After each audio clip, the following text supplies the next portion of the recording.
شاید آپ کو یاد ہو لگ بھگ 2 برس پہلے لاہور میں ایک ماں 3 معصوم بچے لے کے فٹ پاتھ پہ بیٹھ گئی۔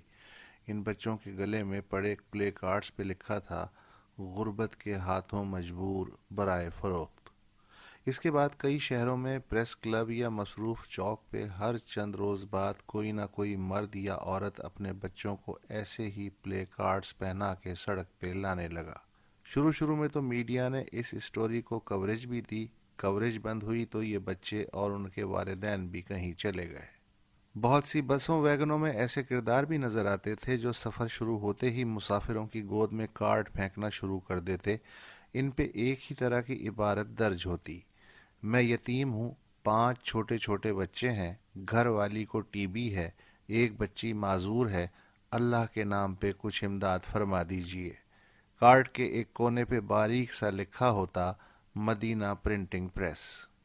کچھ عرصے میں مسافر جب ان مجبوروں لاچاروں کو پہچاننے لگتے تو یہ کسی اور روٹ کی بس یا ویگن پکڑ لیتے۔ اب یہ کارڈ ہولڈر خاصے نایاب ہو چکے ہیں۔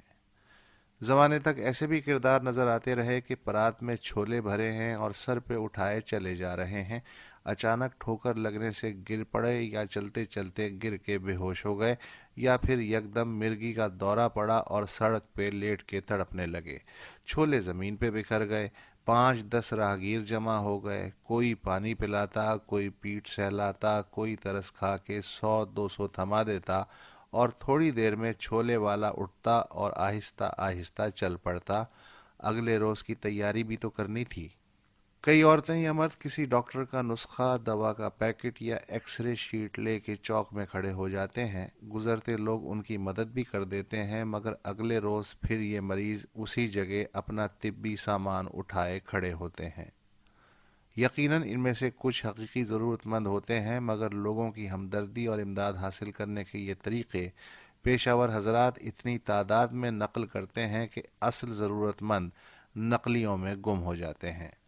انسان ہی نہیں، کئی ریاستیں بھی اپنے مسائل، دکھ اور محرومیاں طرح طرح سے مارکیٹ کرتی ہیں تاکہ بغیر محنت کے ان حکمران طبقات کی روزی روٹی چلتی رہے جو اپنی قوم کو معذوری کے ریڑے پہ بٹھا کے دنیا بھر میں آواز لگانا قطعاً معیوب نہیں سمجھتے۔ آمدنی قرض کی شکل میں ہو کہ خیرات، بس آتی رہے۔ مگر جو بھی مال آتا ہے وہ ریڑھا کھینچنے والا اپنی جیب میں ڈال لیتا ہے۔ ریڑے پہ بٹھائی قوم کو 2 وقت کی روٹی اور دلاسے کے سوا کچھ نہیں ملتا۔ چند ممالک نے ایک اور ٹیکنیک ایجاد کی ہے۔ وہ دھمکی کی بنیاد پہ امداد، خیرات اور قرض اکٹھا کرتے ہیں۔ اگر تم نے ہماری مدد نہ کی تو ہمیں دہشت گرد کھا جائیں گے، اس کے بعد تمہاری باری ہے، پھر مت کہنا کہ بر وقت وارننگ نہیں دی۔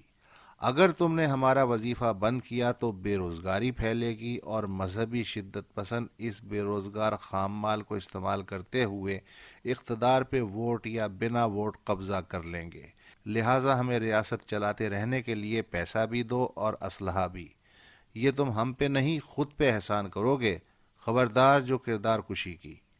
اگر تم نے یوں ہی ہاتھ روکے رکھا تو ہماری معیشت ڈوب جائے گی اور خانہ جنگی شروع ہو جائے گی، اور یہ خانہ جنگی صرف ہماری 4 دیواری تک ہی نہ رہے گی۔